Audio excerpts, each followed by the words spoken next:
Hi case, നമ്മളിന്നിവിടെ ഉണ്ടാക്കാൻ പോകുന്നത് തേങ്ങാപ്പഞ്ചാണ്. അപ്പോൾ അതിനായിട്ട് നമ്മൾ കുതിർത്ത് വെച്ചിരുന്ന പച്ചരി മിക്സിയിലേക്ക് ഇട്ട് കൊടുത്തിട്ടുണ്ട്. ഇനി ഇതിലേക്ക് 2-3 ഇൻഗ്രീഡിയൻസും കൂടി ചേർത്ത് ഇത് നന്നായിട്ട് മഷി പോലെ അരച്ചെടുക്കേണ്ടതായിട്ടുണ്ട്.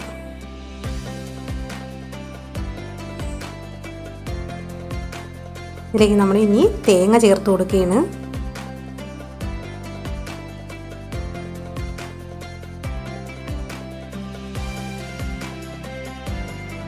ശർക്കര,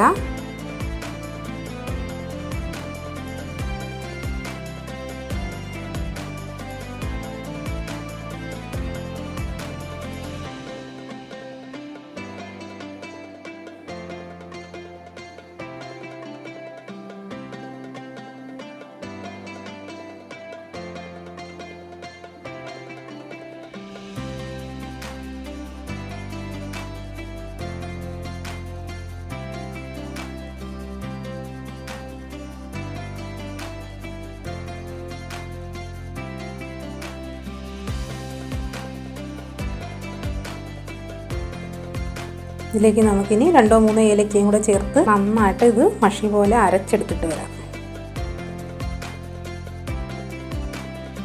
ഇനി നമ്മുടെ പാത്രം അടുപ്പി വെച്ച് പാൻ ചൂടായിട്ടുണ്ട്. ഇനി ഇതിലേക്ക് നമുക്ക് നെയ്യാണ് ഒഴിച്ചു കൊടുക്കുന്നത്.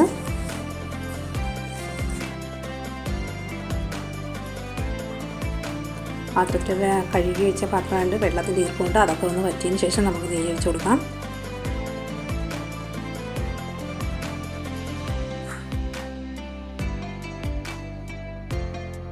നമ്മൾ നെയ്യ് ഒഴിച്ചു കൊടുക്കുകയാണ്.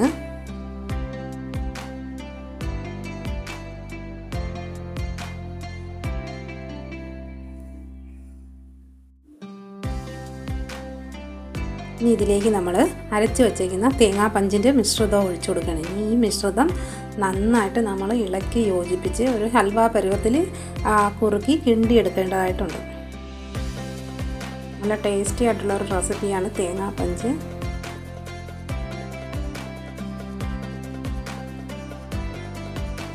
നന്നായിട്ട് ഇളക്കി കിണ്ടിയെടുക്കണം. നമ്മൾ ഹൽവ പരുവത്തിന് കിണ്ടിയെടുക്കുന്നത് പോലെ നന്നായിട്ട് കുറുക്കി കിണ്ടിയെടുക്കണം.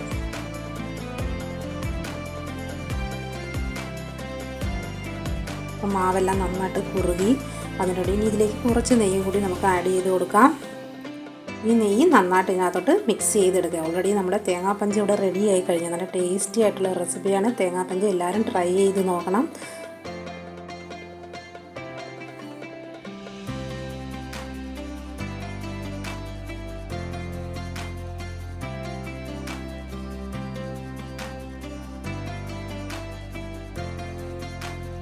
നമ്മൾ റെഡിയായ തേങ്ങാപ്പഞ്ച് ഒരു ഇലയിലേക്ക് മാറ്റിയിട്ടുണ്ട്.